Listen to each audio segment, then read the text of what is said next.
Et salut à tous, c'est DarkSpriteAngel et bienvenue aujourd'hui pour un nouveau mini-théorie. Je sais que ça fait un bout de temps que j'ai rien sorti et j'en parlerai en fin de vidéo. Mais là, pour l'instant, ça faisait un moment que je voulais revenir aux bases et faire une vidéo simple sur un sujet court. C'est pourquoi aujourd'hui je viens vous parler de Pokémon Legends AZ. Non mais tu te fous de la gueule de qui là? Tu sors pas de vidéo pendant plusieurs mois alors que, je cite, je suis de retour, tout ça pour revenir avec une vieille spéculation sur un jeu dont on sait rien et qui doit sortir en 2025. T'es pas très bien placé toi aussi. Tu devais pas nous sortir un épisode 2 des Poké Analysis? Ouais, mais c'est ta partie qui me manque pour la vidéo, je te rappelle. Non mais cherche pas, le gars c'est un gros flemmard. Déjà qu'il a des vidéos à sortir sur Pokémon, Animal Crossing et même ce putain de dossier FNAF là.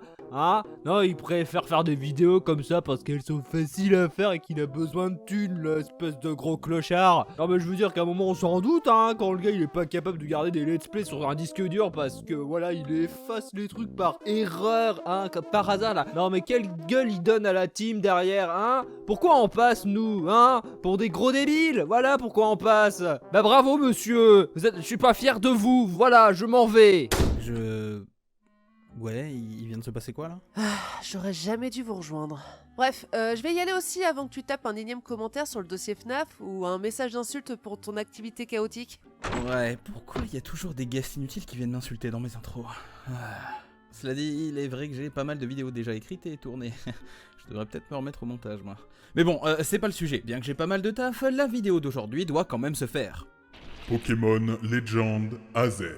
Spéculation et théorie. Rien? Pas de commentaire de la voix off pour une fois? Plus aucune interruption?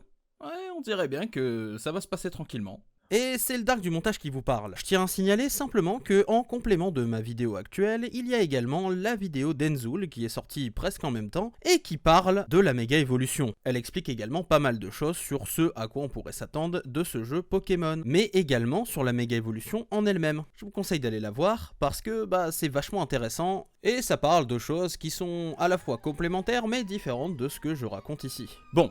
Comme vous l'avez vu au titre de la vidéo, aujourd'hui on va essayer de deviner ce que Pokémon AZ nous réserve.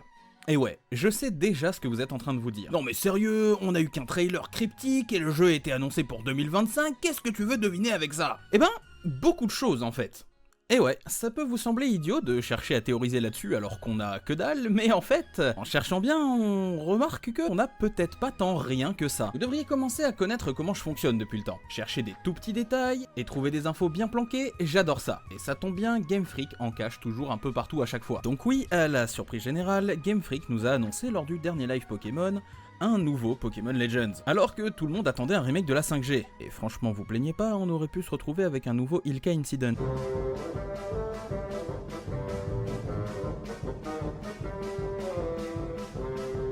Pour être encore plus honnête, je dirais qu'on est encore au début d'année, donc connaissant Pokémon Company, on n'est pas non plus à l'abri d'un remake 5G sorti de nulle part. Mais bon, pour revenir à notre légende AZ, qu'est-ce qu'on en sait concrètement avec les infos déjà fournies publiquement lors du live? Premièrement, que le jeu sera basé sur la 6G, donc Kalos. Deuxièmement, le titre AZ, qui peut nous rappeler un certain personnage de cette génération, même si ça, on y reviendra plus tard. Et la troisième chose, on nous parle d'un projet de réaménagement urbain. Ce sont les seules choses dont on soit à peu près sûr pour le moment. Cela dit, en fouillant un peu, on remarque pas mal de choses. Commençons par le logo. Je vous apprends rien si je vous dis que les logos japonais et européens ont toujours été très différents pour la licence Pokémon. Alors qu'ils avaient des styles particuliers permettant de repérer des choses, comme là par exemple la méga évolution avec le logo de Y, nous on se tapait toujours notre bon vieux logo Pokémon bien jaune et bleu, qui n'a pas pris une ride. Alors du coup, est-ce que le logo japonais peut nous apprendre des choses? Eh ben non. En effet, depuis la Switch, on a maintenant les mêmes logos qu'eux. Du coup, on constate que les logos japonais et européens sont donc les mêmes. Mais est-ce que ça veut dire qu'il n'y a rien à voir dessus pour autant? Peut-être pas. En effet, certains détails ont toujours été placés là, de manière à laisser des indices. Par exemple, dans Légende Arceus, l'encre de Chine sur le titre nous faisait comprendre à quel genre d'époque on allait avoir affaire. Mais AZ,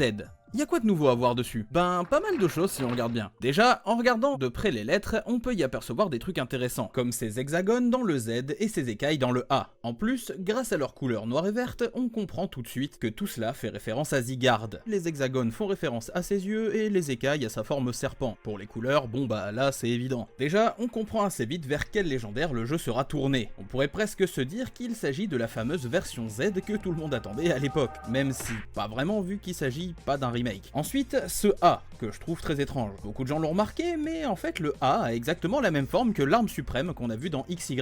Arme suprême utilisée par un personnage nommé AZ.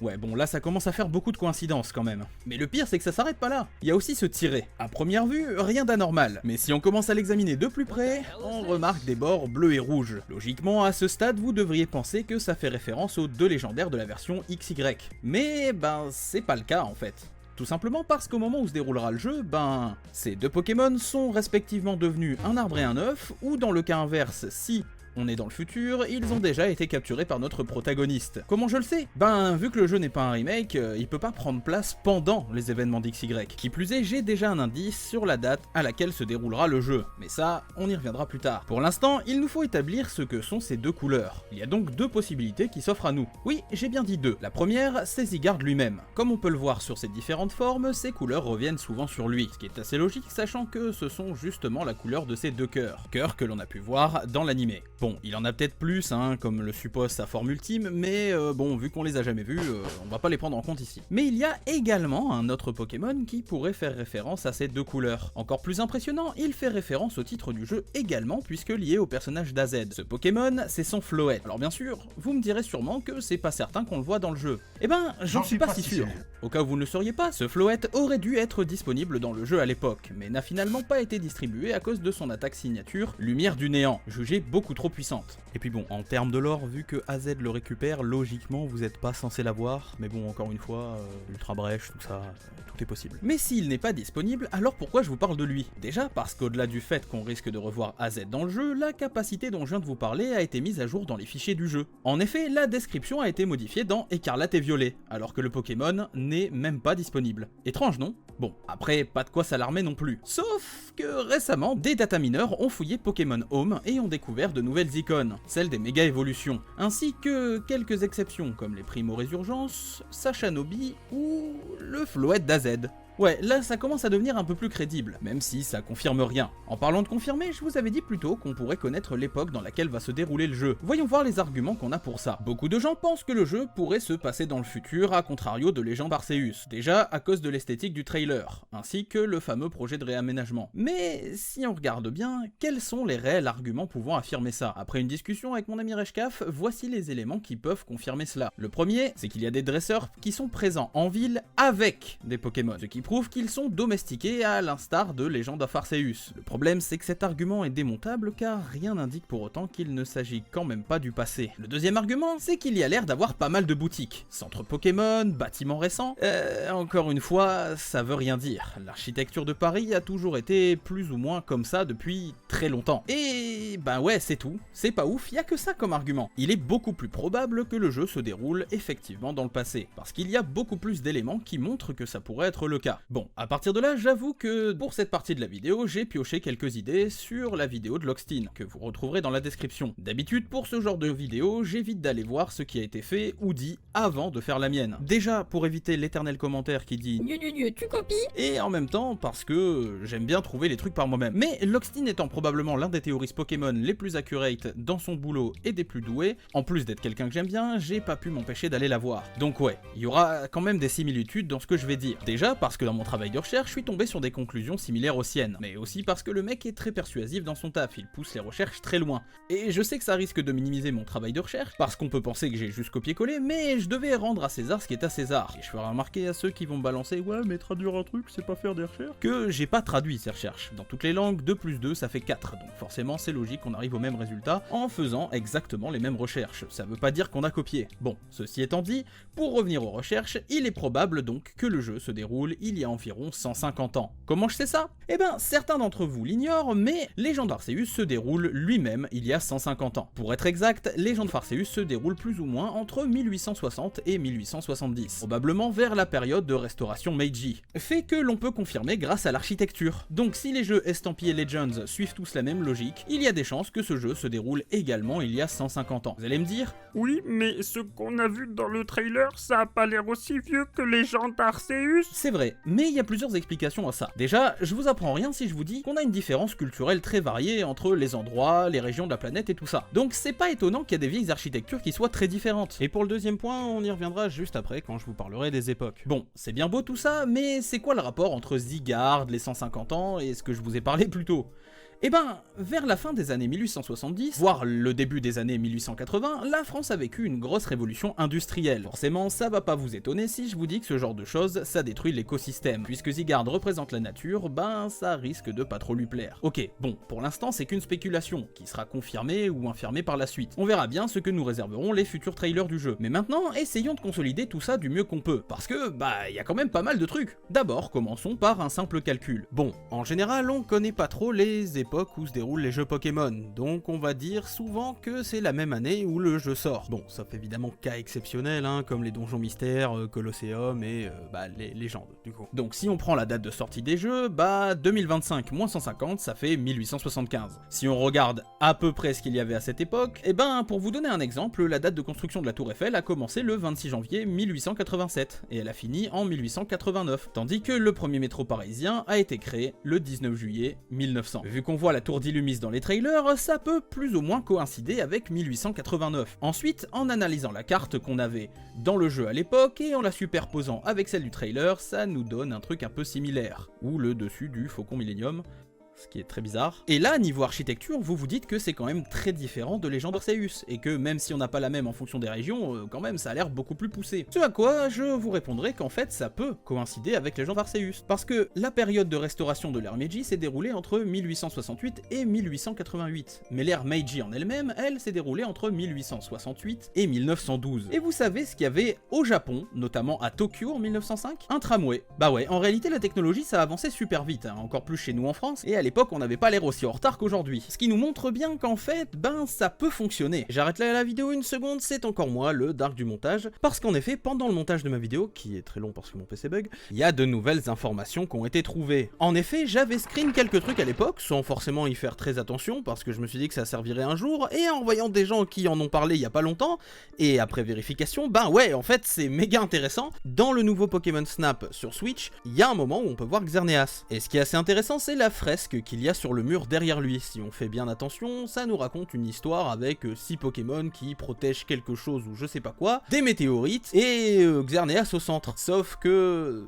ben, c'est littéralement la map de Kalos en fait. Ouais, donc j'en parlerai plus tard dans la vidéo, mais il y a encore des rapports avec l'espace. Et si vous voyez pas trop de quoi je parle, comme je disais tout à l'heure, allez voir la vidéo d'Enzoul. Mais bref, c'est vraiment intéressant. Du coup, je me suis dit que ça valait le coup de mettre ça dans la vidéo là maintenant. Même s'il faut pas oublier que c'est quand même lié plus ou moins au lore de Pokémon Snap en lui-même, et un peu moins du vrai jeu. Bref, je vous remets la suite de la vidéo. Bref, pour revenir à Illumis, le trailer nous dit bien projet de réaménagement, pas juste aménagement. Alors bien sûr, on va se dire que la ville va être reconstruite, qu'il va y avoir pas mal de changements et tout ça. Mais dans ce cas, comment réussir à faire coïncider ça avec nos dates? Et puisque Kalos est inspiré de la France et Illumis de Paris, eh ben il y a plein de fois où elle a été aménagée, réaménagée et tout ça. Paris existe depuis 300 ans avant Jésus-Christ, donc la ville a pu être modifiée beaucoup de fois, et ça va être compliqué de trouver un truc qui coïncide. Et en fait, ben pas tant que ça, parce qu'en 1850, la ville de Paris a subi un très gros plan de réaménagement.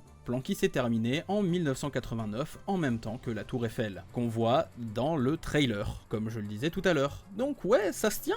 Les dates peuvent plus ou moins coïncider si le jeu se déroule en 1989 ou un peu avant, après. C'est pas censé être une science exacte, hein. Le monde de Pokémon c'est pas vraiment le nôtre, il est juste inspiré. Et puis si vous voulez beaucoup plus de preuves et de meilleures explications, vous pourrez toujours aller voir la vidéo de Lockstein dont je vous parlais tout à l'heure et qui est toujours dans la description. Bref, le jeu nous raconterait donc l'histoire de l'avancée technologique de l'homme. Elle nous raconterait comment Sigard l'a combattu pour préserver la nature. Bon, maintenant qu'on a trouvé plus ou moins un sujet, une date plausible, tout ça reste bien évidemment un débat, qu'est-ce qu'on pourrait s'attendre à voir dans le jeu? Le contenu du jeu.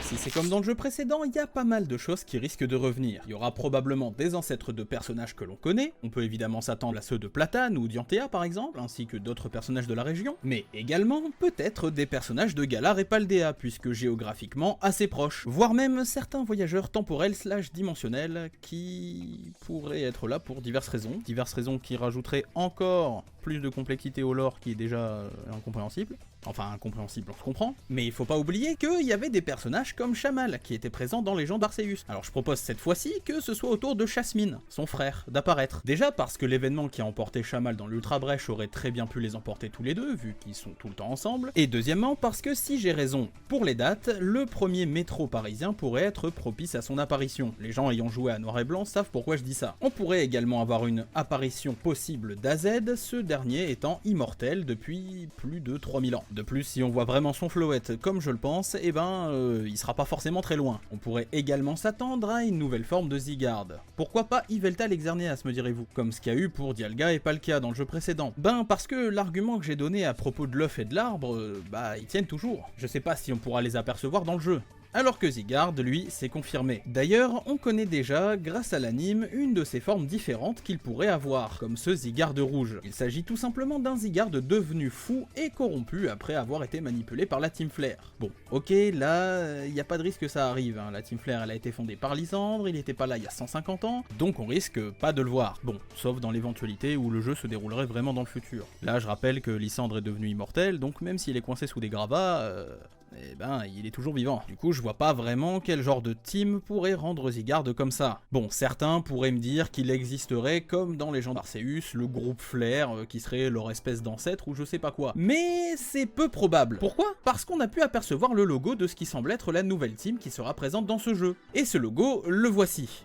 Ouais, il est bien différent de celui de la Team Flare. Pour comparaison, celui du groupe Galaxy était différent mais similaire dans la forme. Pour celui-là, il y a vraiment rien à voir. D'ailleurs, c'est quoi ce logo? Eh bien, vraisemblablement, il s'agit d'un quasar. Pour faire simple, les quasars sont les entités les plus lumineuses de l'univers. Ce sont des trous noirs supermassifs au centre d'un noyau actif de la galaxie. Bon, pour ceux qui sont pas fans de la NASA, ils ont rien compris à ce que je viens de dire, mais c'est la description Wikipédia, je peux pas vous expliquer mieux que ça. Mais pour revenir à ça, on connaît justement deux Pokémon qui pourraient correspondre à cette description. Le premier étant Necrozma et sa forme Ultra, puisqu'il représente un trou noir, donc une étoile morte. Mais pour moi, c'est pas vraiment lui, parce que j'espère qu'un jour on ait un Pokémon Legends Necrozma qui nous en apprendrait plus sur le lore du Grand Radieux, mais surtout un jeu qui se déroulerait dans le futur et qui nous permettrait d'aller dans les dimensions des Ultra Chimères qu'on a pu observer dans Soleil et Lune, Ultra Soleil, Ultra Lune et tout ça, et le deuxième étant Rayquaza, dont son nom parle de lui-même. C'est pourquoi je penche plus pour une team liée à ce dernier. Pour ça et pour d'autres raisons. La première, c'est le fait qu'on ait vu des ancêtres de la team Magma et Aqua dans Légende d'Arceus, donc il y a 150 ans, prouvant que ces derniers étaient déjà présents à l'époque. De plus, on sait également, grâce à des personnages comme Amaryllis, qu'il existe un clan gardien de Rayquaza. Ce dernier possède d'ailleurs une méga évolution, ce qui lui donne un lien de plus avec la région de Kalos. Et pour finir, il y a une représentation de la tour d'Illumis dans Pokémon Rosa. Bon, ok, cet argument semble complètement osef, mais je vous rappellerai qu'on sait pas qu'il a installé là. Suivant tout ça, on pourrait donc se retrouver avec une team voulant utiliser le pouvoir de Rayquaza pour je sais pas quel projet de réorganisation urbaine, ou peut-être juste d'avancée technologique. Et pour finir, il y a des chances non négligeables également que, suivant la logique du jeu précédent, on ait le droit à des formes de Pokémon propres au passé de Kalos, voire même des méga-évolutions inédites. On pourrait également en connaître plus sur le lore de Kalos lui-même, voir enfin le bas de la carte qu'on n'a jamais vu, voir des lieux ou des légendes qu'il y avait dans le musée d'Illumis, de nos propres yeux, en apprendre plus sur la centrale de Kalos qui était impossible à pénétrer, comprendre l'origine de ce message sur le banc de la gare de Mosheim, ou bien même savoir qui attendait ce fameux fantôme qui a fait peur à plein de gamins. Voilà plus ou moins les possibles choses que l'on pourrait trouver dans ce jeu. Une fois de plus, je rappelle que tout ça ne sont que des spéculations, et que ça risque d'être confirmé ou infirmé d'ici 2025. En attendant, je vous remercie d'avoir regardé cette vidéo. Mes let's play ayant été effacés du disque dur, il ne me reste que les vidéos de la chaîne principale à monter. Donc on essaye de se retrouver très bientôt pour une autre mini-théorie, soit celle sur les Pokémon Paradox, soit celle sur Animal Crossing, ainsi que pour le premier dossier analyse qui clôturera la saison 1 des dossiers. Je suis désolé de sortir aussi peu de vidéos en ce moment, j'avoue qu'entre mes galères de PC, de disque dur et surtout mes galères financières, je m'en sors pas vraiment. J'essaye de faire au plus vite pour continuer sur la chaîne. En tout cas, encore une fois, merci d'avoir regardé cette vidéo, et à très bientôt. C'était Dark Sprite Angel ou Test de Ganondinge, à bientôt.